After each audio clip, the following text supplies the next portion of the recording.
Nukta ya pili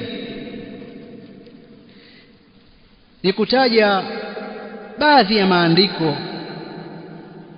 ya kuuthibitisha msingi huu, kwa sababu sisi tunakwenda kwa dalili, kwa hoja.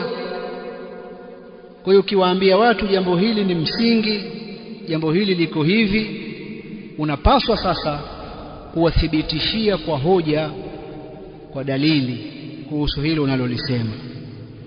Dalili ya kwanza nitaitaja aya ya Qur'ani iliyomo katika suratul Nisa, aya ya 59. Allah subhanahu wa ta'ala anasema: ya ayyuhalladhina amanu atii'u Allaha wa atii'u ar-rasula wa ulil amri minkum fa in tanaza'tum fi shay'in farudduhu ila Allahi war-rasul in kuntum tu'minuna billah. Al-aya. Allah anasema katika aya hii, enyi mlioamini, atii'u Allaha, mtiini Allah, wa atii'u ar-rasul, na mtiini Mtume sallallahu alayhi wasallam, wa ulil amri minkum, na wenye mamlaka na wenye madaraka miongoni mwenu. Al-Imam Ibn Kathir rahimahullahu ta'ala katika tafsiri yake anasema: wadhahiru wallahu a'lam anna al-ayata fi jami'i ulil amri min al-umara'i wal ulama. Jambo lililo dhahir, Allah ni mjuzi zaidi, ni kwamba aya inaeleza wote walio na mamlaka ambao ni viongozi na wanavyuoni. Allah subhanahu wa ta'ala anatuamrisha tuwatii.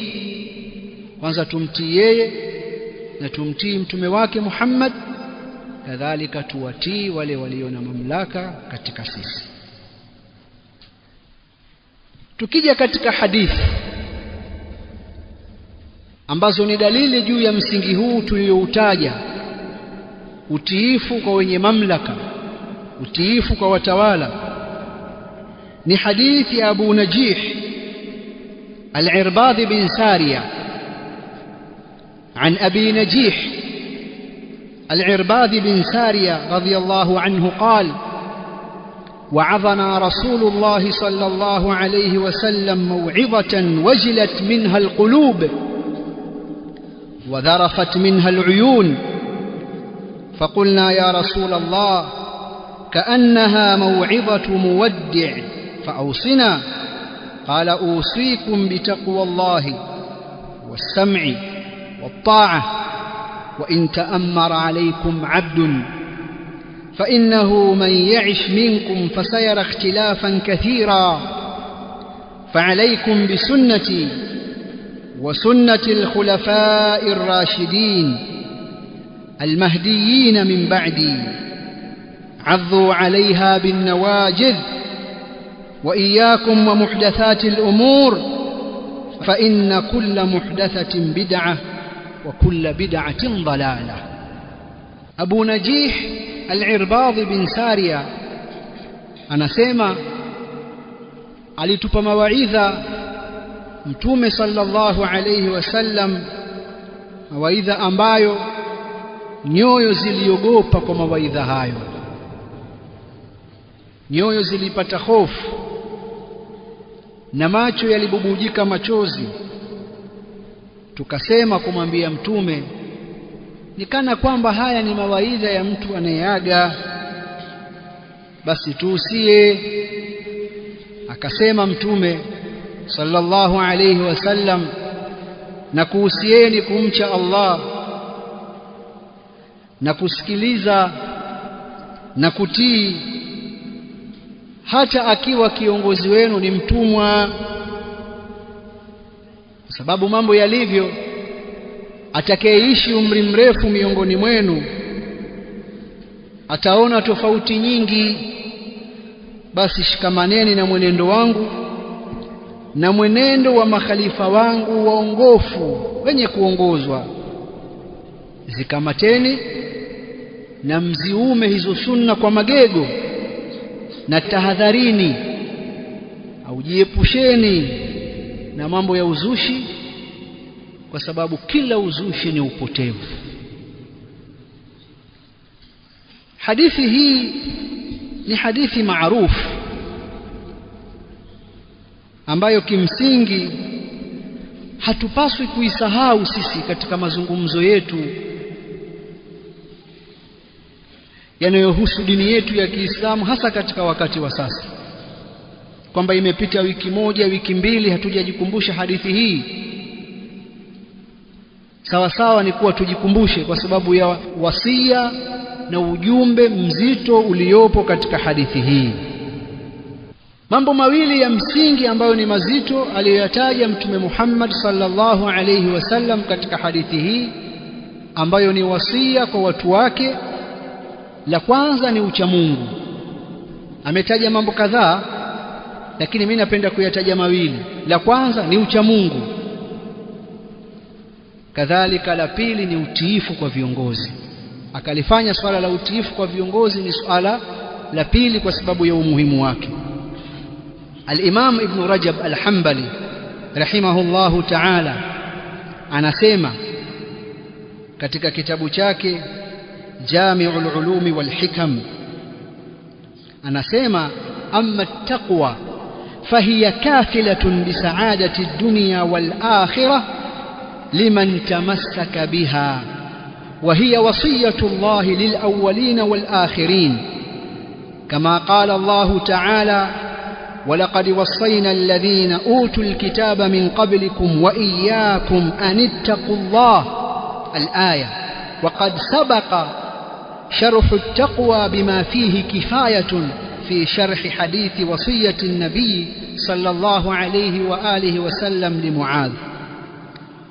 وأما السمع والطاعة لولاة أمور المسلمين ففيها سعادة الدنيا وبها تنتظم مصالح العباد في معاشهم، وبها يستعينون على إظهار دينهم وطاعة ربهم، كما قال علي بن أبي طالب رضي الله عنه: إن الناس لا يصلحهم إلا إمام بر أو فاجر، إن كان فاجرا عبد المؤمن فيه ربه وحمل الفاجر فيها إلى أجله.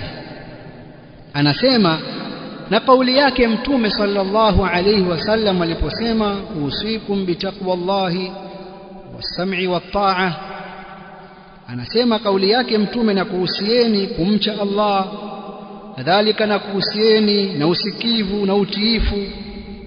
Maneno haya mawili yanakusanya furaha ya duniani na akhera. Ama uchamungu, basi huu ndio unaodhamini furaha ya duniani na akhera kwa yule atakayeshikamana nao huo uchamungu.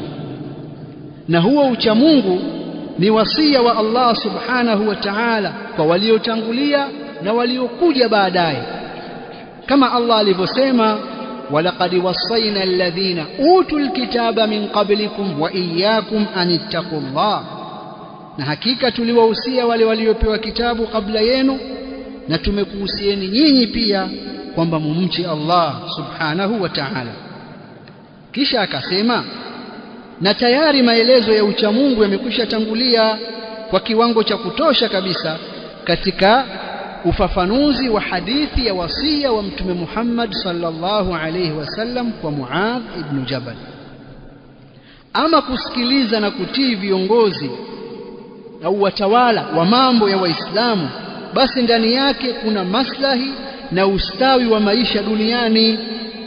Kwa utiifu huo, mambo yanayohusu maisha ya watu hupangwa na kusimamiwa vizuri, na kupitia wao watu wanaweza kusaidiana katika kudhihirisha dini yao na kumtii Mola wao, kama alivyosema Ali ibn Abi Talib radhiyallahu ta'ala anhu: hakika watu hawanyooki ila kwa kuwepo kiongozi, awe kiongozi huyo ni mwema au muovu. Ikiwa ni muovu, basi mu'min atamwabudu Mola wake chini ya utawala wake, na muovu atachukuliwa, atabebeshwa hiyo jukumu mpaka afike mwisho wa muda wake. Haya ni mambo mawili ya msingi aliyoyataja Mtume Muhammad sallallahu alayhi wasallam katika hadith, na Al-Hafidh Ibn Rajab Al-Hanbali akayatolea ufafanuzi wake. Hadithi nyingine inayothibitisha msingi huu wa utiifu kwa viongozi ni hadithi ya Abu Huraira aliposema, qala Rasulullah sallallahu alayhi wasallam, alayka as-sam'a wat-ta'ati fi 'usrika wa yusrika wa manshatika wa makrahika wa atharatin alayka. Mtume sallallahu alayhi wasallam amesema, ni juu yako usikivu na utii kwa kiongozi katika hali yako ya dhiki au katika hali yako ya furaha. Hali zote mbili hizo, utiifu kwa viongozi. Kadhalika akaendelea, katika hali ya uchangamfu wako au katika hali ya kuchukia kwako, jambo uliloamrishwa umelipenda au jambo uliloamrishwa hukulipenda, lakini si maasiya. Pia anahimizwa Abu Huraira na wanahimizwa Waislamu kutii viongozi. Kisha akasema Mtume, wa atharatin alaika, hata pale inapokuwa kuna upendeleo unaofanywa dhidi yako, ikawa mtawala anajiwekea maslahi ya dunia, yeye haki zako hazileti. Hata ikiwa hivyo kuna upendeleo dhidi yako, basi ni juu yako usikivu na utiifu. Mzielewe hadithi hizi vizuri, kwa sababu katika vipengele vya mwisho huko, tukiwa tunazidurusu hadithi hizi na kutoa mifano, tuelewe sehemu moja baada ya sehemu nyingine. Siku moja niliwauliza ndugu zangu, na nawauliza na nyinyi pia, na nitawauliza tena katika vipengele vyetu na nukta zinazokuja huko. Sisi tunamfahamu Mtume sallallahu alayhi wa alihi wasallam. Mtume hakuwa mtu wa khadaa, mtu wa kuzungumza mambo ya udanganyifu. Hakuwa hivyo, wala haiyumkiniki kwa Muislamu ikawa eti kuna chembe ya kitu fulani anakiwaza katika mambo haya ya udanganyifu kutoka kwa Bwana Mtume sallallahu alayhi wa alihi wasallam. Hawa watu wa demokrasia hawa, kwa sababu ya asili na chimbuko la demokrasi, na kwa sababu ya dini walizokuwa wakizitumia hawa watu waliokuja na huu mfumo wa demokrasi, wao wanaona kwamba dini zinawakandamiza watu, na huo ndio ulikuwa ukweli, lakini kulingana na dini yao na wakati wao. Wakati huo inatokea yale mapinduzi huko nchini Ufaransa, miaka hiyo ya 1700 na ngapi? Watu wa history, walimu wa history wamo humo, historia zilizopotoshwa. Kulikuwa kuna malalamiko makubwa ya ukandamizaji wa kanisa dhidi ya watu. Ndio ikawa pia kuna kujipasua yale makanisa na kujipasua watu, na kwamba dini inatumika kuwakandamiza watu, na yako maandiko katika dini yapo hivyo.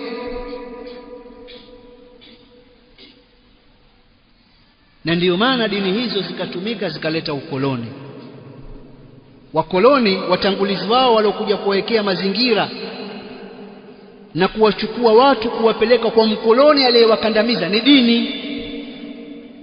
Walianza kuja wamishionari baada ya wale Wareno kushindwa.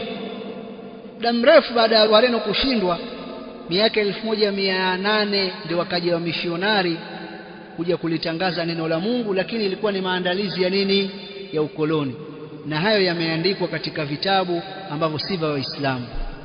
Siku moja niliwatajia kitabu kimoja, unasema African Perspectives on Colonialism. Someni hicho. Na ndiyo maana makanisa yameomba radhi wazi kabisa juu ya mchango wao katika ukoloni. Ni kweli si kweli? Kweli. Sasa watu wote ambao wana mtazamo wa kidemokrasi na kwa sababu ya chimbuko lake na jinsi dini zao zilivyokuwa zikiwakandamiza. Tukija kwenye Uislamu sasa, tukawa tunayazungumza haya mambo, wengine wanataka kuyahusianisha ya Uislamu na ya kule. Anaposema Mtume sallallahu alayhi wasallam, ni juu yako kumtii kiongozi katika hali yako ya furaha na katika hali yako ya uchangamfu au hali yako ya kuchukia. Ni wajibu kumtii kiongozi katika uzito au wepesi, hata katika hali ya upendeleo dhidi yako umtii. Sema haya ndiyo yale ya kuwataka watu walale ili watawaliwe na viongozi. Mmenielewa? Sasa ndio nikawa nawauliza maswali kwamba sisi tunamfahamu Mtume Muhammad sallallahu alayhi wa alihi wasallam vizuri, maisha aliyoishi. Hivi kuna mtu aliyesoma historia yake hata asiwe Muislamu anayeweza kumtuhumu kwamba Muhammad alikuwa, kwa mujibu alivyokuwa akiwaongoza watu wake, alikuwa ni mtu akiitaka dunia, akitaka ukubwa, akitaka kujilimbikizia mali? Yupo huyo anaweza kutuhumu?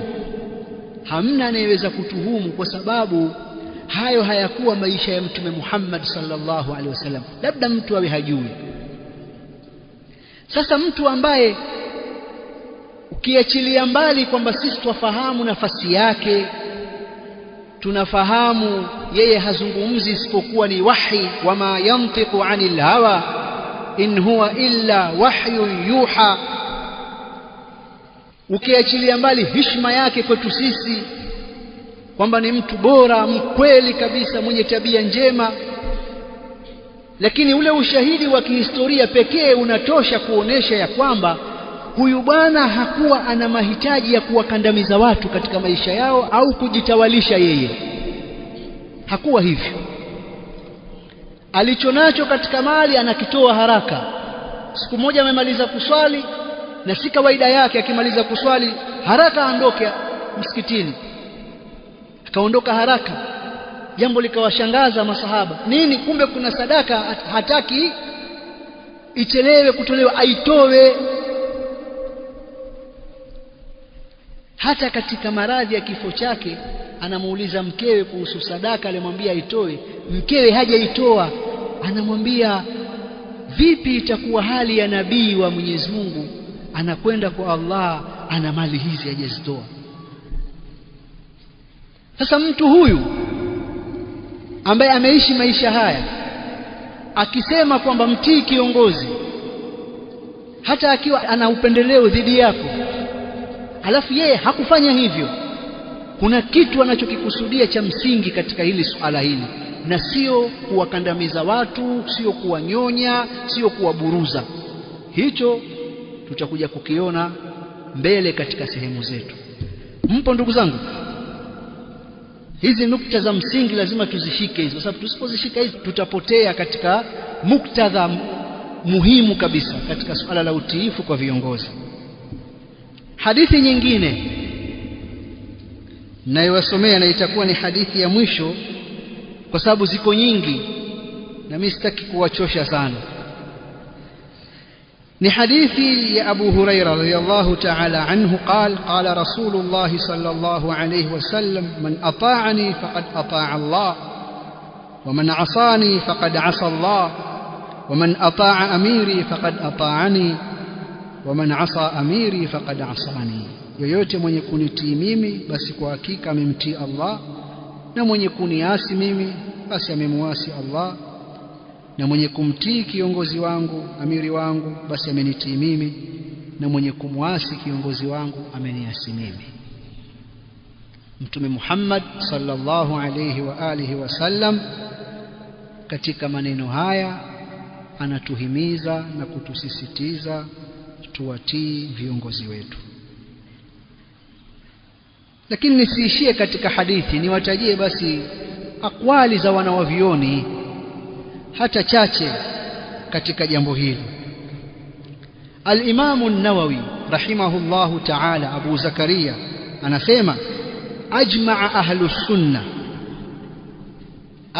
ahlus sunna annahu yajibu ta'atu ulati al-umur fi ghairi ma'siyah.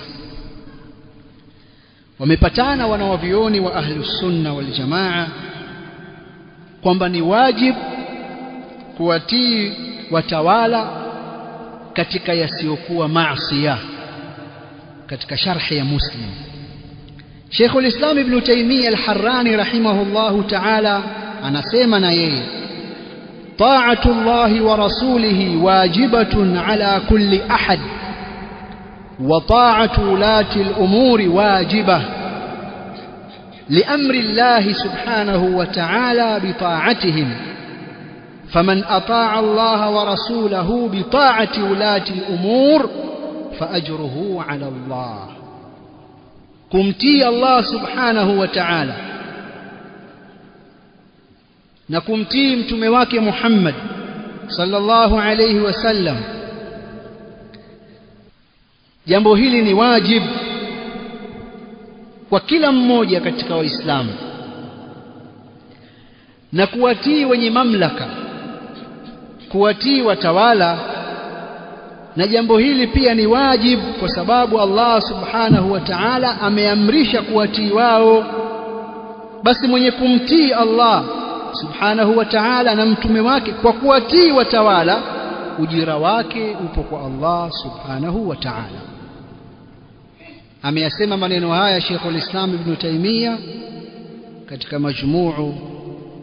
majmuu fatawa yake juzuu ya 35 ukurasa wa 16. Ayuha nnas, ndugu zangu,